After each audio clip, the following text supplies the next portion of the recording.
Tā kā man pašam tas jautājums bija aktuāls, vēl nesen bija aizmirsis, kā taisīt svilpītes, tad es tagad parādīšu, kā to darīt. Tā, kas mums ir vajadzīgs? Mums ir vajadzīgs kārkls vai alksnis, vai kāds cits koks, kuram labi lobās mīza pavasarī. Te jau var redzēt, ka ļoti labi nāk nost. Tātad tāds koks mums vajadzīgs. Es esmu jau sagatavojis. Kas vēl mums vajadzīgs? Mums vajadzīgs ir kāds nazītis. Man patīk, ka šitam ir zāģis. Šitam arī tas atvieglo to pasākumu. Tā, ok, labi, tik tālu viss ir skaidrs. Par koku ņemam tādu, kur mazāk zari, lai vieglāk dabūt miziņu nost. Tā es esmu nogriezis vajadzīgā izmērā, manuprāt, vajadzīgā izmērā kociņu. Jā, tad nogriezīšu nost tajā vietiņā miziņu, kur es viņu gribu, līdz kurai es gribu viņu nomaukt nost.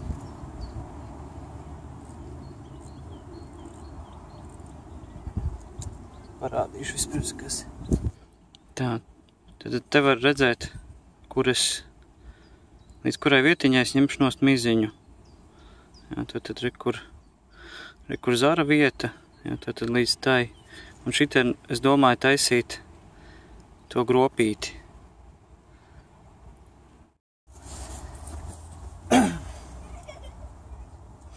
Tā, es tagad nogriezīšu miziņu nost. Ļoti labi nomaucās. Tā.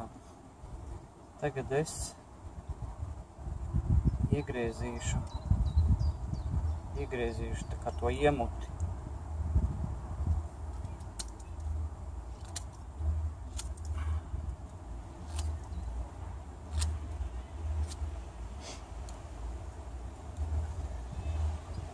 Un izgriezīšu tur to robiņu.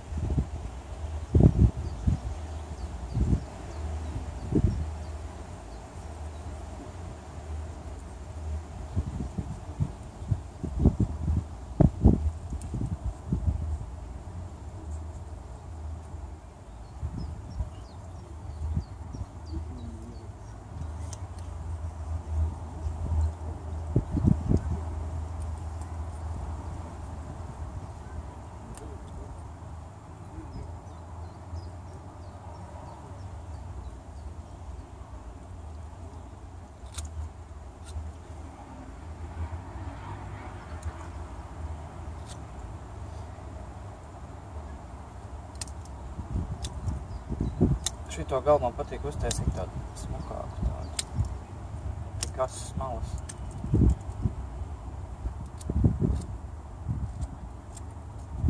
Tā, parādīšu tūt, kā izskatās tūmā. Tā.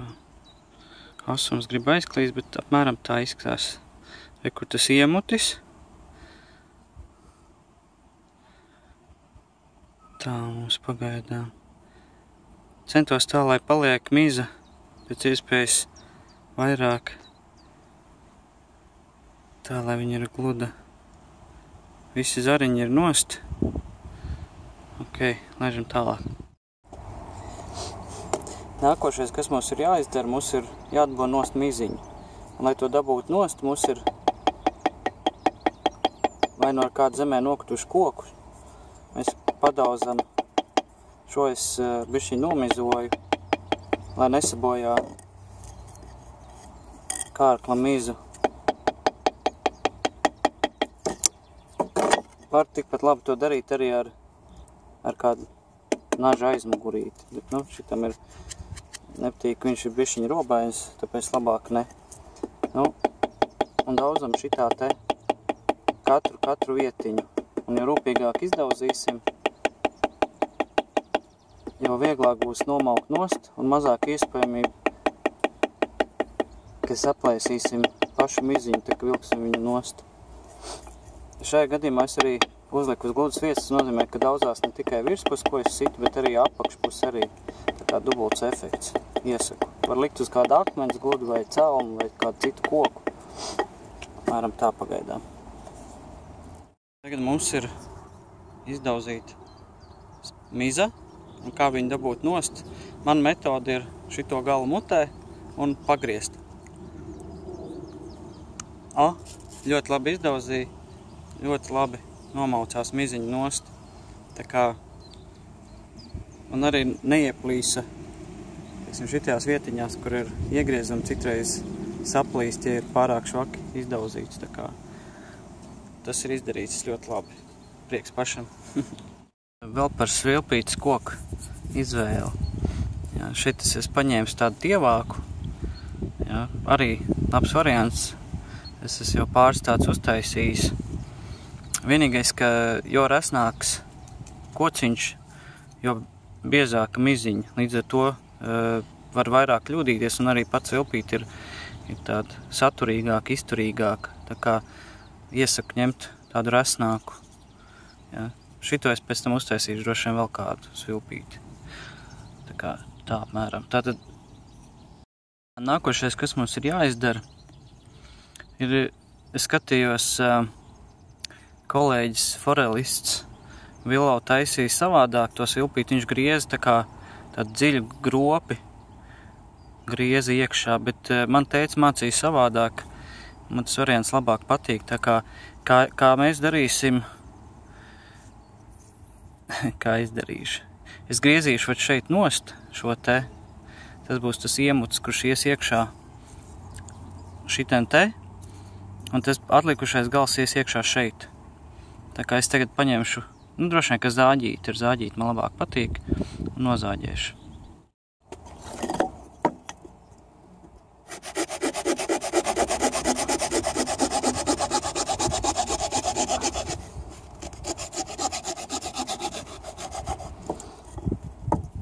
Zāģīt ļoti ātri, ļoti viegli.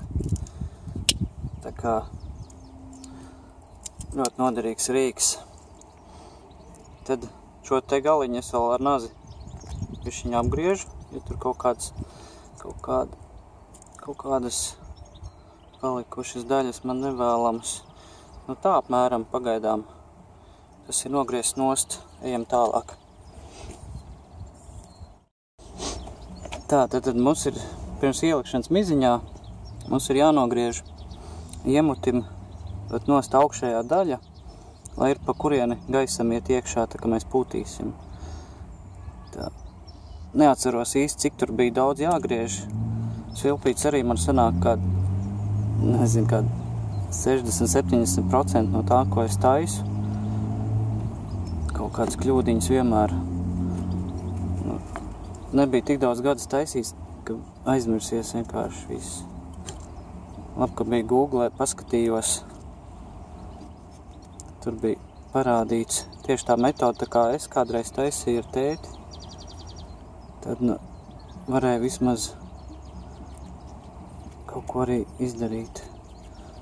Var sakot, jāvadās droši vien pēc sajūtām, jāmēģina pašam, kā labāk sanāk, kā labāk skan. Pagaidām man ir tā te nogriezts. Redzēsim, kā būs. Nogriezu iemutim lieko nost. Cerams, ka būs ok. Salikšu kopā, paskatīšos, kā strādās. Tā, pamēģināšu atkal vienu roku. Tā, es ceru, ka nav pa lielu. Tā, un otrā galā liekam otru detaļu.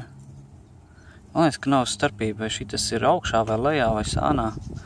Tā kā liekam kopā. Tā mums pagaidām izskatās. Jā, tur pie iemuta tur tas caurums ir paliels. Viņš tur tā stumdās priekš uz atpakaļ, vairāk jau uz iekšu. Bet, skanēja normāli. Vējš beigsies, uzpūtīšu. Vēl viena lieta, kas ir svarīga. Šito te daļu Jā, jo dziļāk mēs iebāžam, jo savādāk svilpīts skan vai neskan vispār. Tā kā to ir jāpabāž dziļāk vai seklāk, ja pašam jāskatās, kā skan. Tā kā tas tāds jāmēģina. Okay. Piekārtoju, pavilku zāru, vairāk to aizmugures daļu. Pamēģināsim. Jā. Jo stiprāk puš, jo vairāk iet iemuts uz iekšu. Jā, jo stiprāk tur to iemut, jo saspiežos vairāk tā miziņa. Mēģināsim vēlreiz. Kā filmē, tā nesanāk. Tā, labi. Es starp citu ieliku tagad otru galu tur iekšā. Tagad ir tas nogrieztais te. Kaut kas jau skan. Labi, jāuztais laikam citu. Bet, nu, tā diezgan normāli sanāca. Jāmēģina. Uztaisīju vēl vienu svilpīti. Gropīti šitā te aptuveni tikpat liela. Ko es savādāk izdarīju, atstāju garāku mizu. Garāku mizu, jā. Un uztaisīju daudz mazāku. Tā to būs fokus. Vai nebūs, būs. Reku daudz mazāku to tur. Līdz ar to daudz labāk turās iekšā iemutis. Tā apmēram, tūtās pasvilpšu. Izmēģinājums. Ļoti labi sanāca. Tā kā, nu, laikam esmu uz pareizā ceļa. Varbūt sanāks vairāk svilpīts no izmēģinājumiem. Jā. Super. Prieks liels pašam. Tā kā, nu, lai tev arī izdodās, katram tētim ir priekš saviem bērniem ir vismaz vienu reizi mūžā jāuztais tādu svilpīti. Tagad tu zini, kā to darīt. Tā kā uz priekšu. Tagad ir īstais laiks, jā. Ilgi tas nebūs, tā kā nesēd mājās, izmanto brīvdienas kādas vai vakarus un uz priekšu. Lai izdodās. Atā.